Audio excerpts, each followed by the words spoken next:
that I came out of a world that I saw something you don't see when you turn on the radio.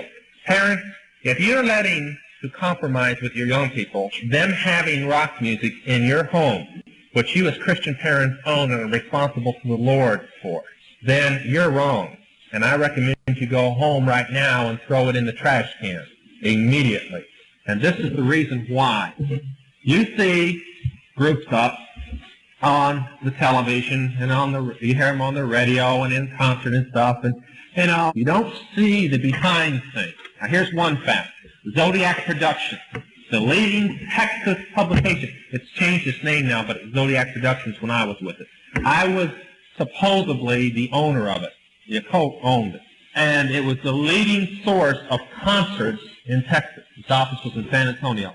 Because I was supposedly the owner, I met most of the groups in existence then.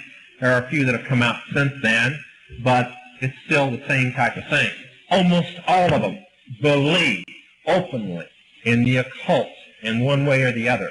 Most are into Satanism. Now, how many, especially the young people, remember from Billy Jack, One Tin Soldier, the song? A few of you? Okay. The group you heard on the radio called Original Cast. They always said it was done by the original cast. The name of the group that was the original cast is Coven. It was led by Tom Laughlin's daughter. Tom Laughlin played Billy Jack, his wife, his son, David, who produced it, and both his daughters are into Satanism. In fact, they produced the only 8-track out on a complete Satanist step-by-step ceremony done by Coven. And that's the group who did One Tin Soldier. And I've seen all of the movies except the new one that's coming out, and every one of the Billy Jack movies are anti-Christian, pro-occult. The trial of Billy Jack dealt with demons and had more ceremonies of witchcraft and Satanism in it than it had anything about a trial of Billy Jack. And it was constant step-by-step ceremonies. It was reincarnation. Familiar spirits entered his body in the first Billy Jack and spoke to him, if you remember. Over and over it came through. Now that's one group. Rolling Stones. Mick Jagger has told openly, over and over on television, I don't know where our Christian young people were when it was going on, that when he was in jail before the Stones was ever formed, he sold his soul to the devil. That's impossible, but he did it anyway. He sold his soul to the devil to become the leading rock group in the nation, plus get out of prison. He is the leading rock group in the nation, in the world. He has wrote songs praising the devil.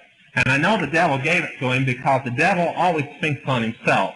And in one song that Jagger wrote, he said, "It's not that I fool you who I am." Everybody knows who the devil is. It's the nature of my game that's confusing you. And this is the way it is with Satan. See, we've got a little set of rules that Satan's supposed to obey, but he don't obey it.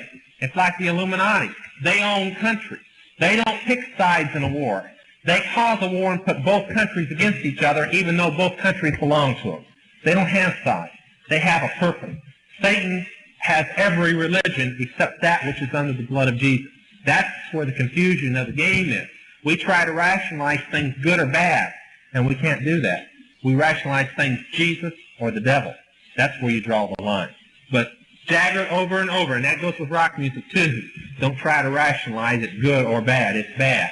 Now I want to give you an incident that will kind of sum it up. I did meet most of them. Most of them were in the occult, but most of them were on drugs. Now I want to say something real quick here. How many remember a group called Bloodstone, or Blood Rock I think it was? DOA, the song DOA. They did this song while they were on acid. They got the words. I talked with a guy, he said a demon, well he didn't call it a demon, he called it the spirit of this girl that he knew that had died in a car accident. It was a demon impersonating the girl. Appeared to him and gave him during this acid trip the notes, the words, and everything. They filed it with a copyright lawyer. The day after the copyright lawyer filed it, another group came in that was well known at that time and filed the same song, note for note, word for word. And when I was in the occult, I thought it was interesting enough to check it up because I wrote for an occult newspaper and I put the story in the paper. They got it the same way, on an acid trip, the same night, from a demon imitating a spirit of somebody they had known that had died. Most rock musicians get their music while on drugs or from spirit guides, which are demons. That's what your young people are buying and paying for. Now, I'll give you something supernatural you can file away if you don't want to receive it or take it home and get in the Word and see if it's possible. When witches write a book, They cast a spell over the book so it'll sell. And they order a demon to go into every copy that comes off the press. So when you own a book on witchcraft, you have a demon residing in your home, free of charge. The musicians who do the music that are in witchcraft do the same things to the record albums. The same thing. So when you see that friendly little album spinning on your thing, ask yourself, was the musician a witch? Did he cast a spell over the album that the devil would have a pact in my home because I owned the records? There's more to it than records and books. And this morning, you remember I gave the text, and I meant to get into this end because it fits the text.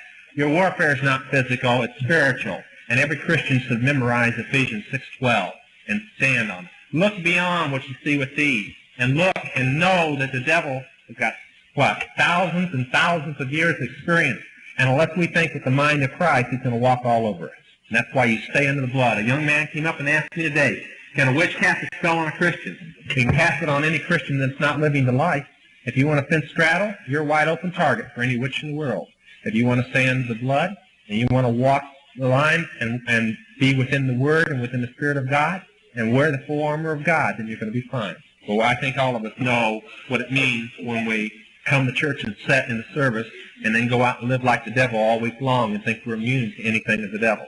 If you're going to live in his territory, he's going to live in yours. And that includes the rock music. I was a little long on that question, but I cannot miss the rock music. The main reason that young people go into witchcraft today is through the music.